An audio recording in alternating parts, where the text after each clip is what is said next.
let's cross to Washington, D.C., where Sky News Washington correspondent Annelise Nielsen joins us. Annelise Nielsen, we saw a defiant Donald Trump hours ago coming out of the courthouse, and we also saw prosecutor Alvin Bragg make these comments about what the jury decided. Have a look. The 12 everyday jurors vowed to make a decision based on the evidence and the law, and the evidence and the law alone.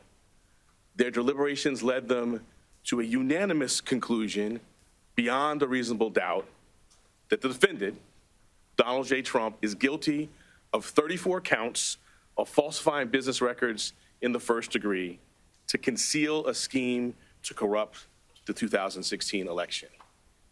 And while this defendant may be unlike any other in American history, we arrived at this trial and ultimately today at this verdict in the same manner as every other case that comes through the courtroom doors, by following the facts and the law and doing so without fear or favor.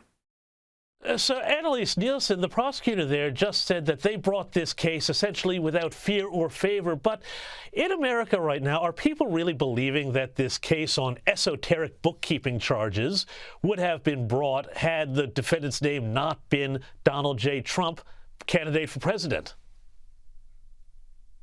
Well, don't forget as well, before this, his predecessor wouldn't bring this case, and they had to pick up a bit of novel law that hasn't been used before.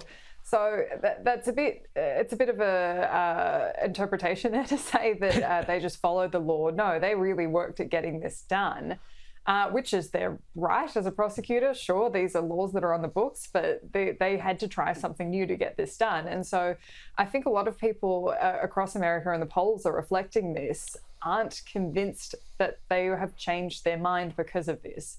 So what we're seeing is people who were voting Republican anyway are now more supportive of Donald Trump. People who were voting Democrat anyway hate him even more than they did before. And so really there's just this small fraction of independent voters, and there's still not a clear-cut decision of how this is going to impact them down the road. And I think too, we're talking about just being 5 months out away from the election, but that's a long time for the rest of the world who doesn't follow politics day to day, who have very cemented ideas about both of the leaders. Whether they like them or not is one thing, but people have their opinions of them is the real point to be looked at here.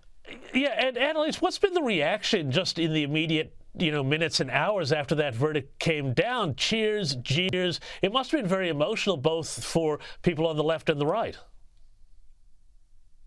Well, what's interesting is we haven't seen much of a scene outside of court. There was a big increase in security, and from the reports that we're getting from outside of the court, it doesn't seem like there was any big show. What we're not seeing is anyone really coming out and doing the victory lap yet, although I'm sure that will come. But what we have seen is senior Republicans backing Donald Trump in. We've seen Speaker Mike Johnson immediately put out a statement criticizing this entire case and calling it an abuse of power. We've seen Tim Scott, the Republican senator from South Carolina, who's widely touted as being one of the top picks for his vice president, putting a very fierce statement out criticizing this. Donald Trump's not going anywhere for the Republicans. This case doesn't mean he's going anywhere for this upcoming election. And when we're talking about the theoretical prospect of him being in a jail cell, it would take an extraordinary read of the sentencing guidelines to put him in a jail cell. I think that would have a real chance of just inflaming the supporters of Donald Trump even more than they already are.